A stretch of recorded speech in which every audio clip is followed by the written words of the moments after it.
आखिर द्रोणाचार्य को अपना अंगूठा देने के बाद एकलव्य कहाँ गायब हो गया? क्या वह आज भी जीवित है? और कैसे लिया एकलव्य ने गुरु द्रोणाचार्य से अपना बदला? चलिए जानते हैं इस वीडियो में। दोस्तों, महाभारत हिंदू धर्म के सबसे पवित्र ग्रंथों में से एक है। महाभारत में ऐसे बहुत से पात्र हैं जिनसे कलयुग के लोग बहुत कुछ सीख सकते हैं। महाभारत में वीर योद्धाओं का विस्तृत वर्णन है और इन्हीं वीर योद्धाओं में से एक था एकलव्य। यह एक राजपुत्र थे। उनके पिता कौरवों के राज्य में प्रतिष्ठित व्यक्ति थे। बचपन से ही एकलव्य को अस्त्र शस्त्र में काफी रुचि थी और वे लगन से इसकी शिक्षा ग्रहण करते थे। उनकी इसी निष्ठा को देखकर उनका नाम एकलव्य पड़ा।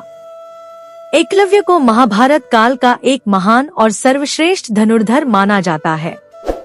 वह इतना कुशल था कि उसके सामने अर्जुन और कर्ण भी कुछ नहीं थे। जी हाँ दोस्तों, आपने बिल्कुल सही सुना। एकलव्य ने अपने गुरु की मूर्ति बनाकर उनसे शिक्षा ग्रहण की थी और धनुर्विद्या में निपुण हो चुका था।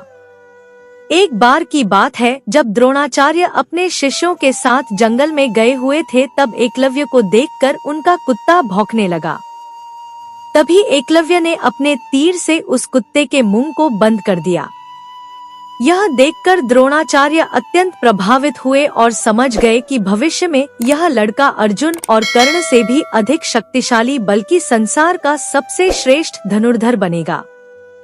इसके बाद द्रोणाचार्य ने एकलव्य के साथ छल किया और उससे गुरु दक्षिणा के रूप में उसके दाहिने हाथ का अंगूठा मांग लिया। दोस्तों, दाहिने हाथ का अंगूठा इसलिए मांगा गया क्योंकि उसी हाथ से एकलव्य तीर चलाता था।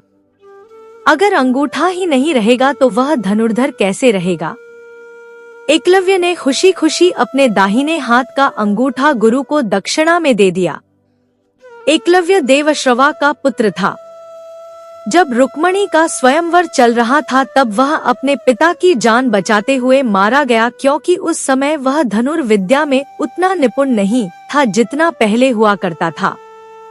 श्री कृष्ण ने एकलव्य के बलिदान से प्रभावित होकर उसे वरदान दिया कि वह अगले जन्म में अपना प्रतिशोध अवश्य लेगा। दोस्तों, आगे चलकर महाभारत युद्ध के दौरान द्रोणाचार्य का वध धृष्टद्युम्न ने किया था। जी हाँ, वह कोई और नहीं बल्कि एकलव्य ही था जिसका पुनर्जन्म हुआ था। आपको बता दें कि एकलव्य ने उस समय तो कोई बदला नहीं लिया था। वह एक अच्छे शिष्य की तरह गुरु और गुरुकुल की सेवा में मन लगाकर लगा रहा।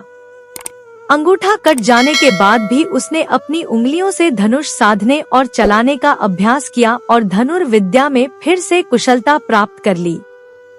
उसने गुरु दक्षिणा में अपना अंगूठा देकर कोई द्वेष नहीं रखा, बल्कि वह अपने को धन्य समझता था कि उसने गुरु की सेवा और आज्ञा का पालन पूर्ण रूप से किया। द्रोणाचार्य ने इस पर विशेष ध्यान नहीं दिया। जैसे उन्होंने पांडवों और कौरवों से गुरु दक्षिणा में राजा द्रुपद को हरवाया था और उसका आधा राज्य हड़प लिया था और आधा उसे छोड़कर महान बने थे, इसी तरह उन्होंने अपने शिष्य का अंगूठा भी सामान्य रूप से ले लिया और शिष्य भी बिना अंगूठे के अभ्यास करता रहा और विद्या में पारंगत हो गया। तो इस प्रकार एकलव्य ने द्रोणाचार्य से बदला लेने के लिए धृष्टद्युम्न के रूप में पुनर्जन्म लिया था।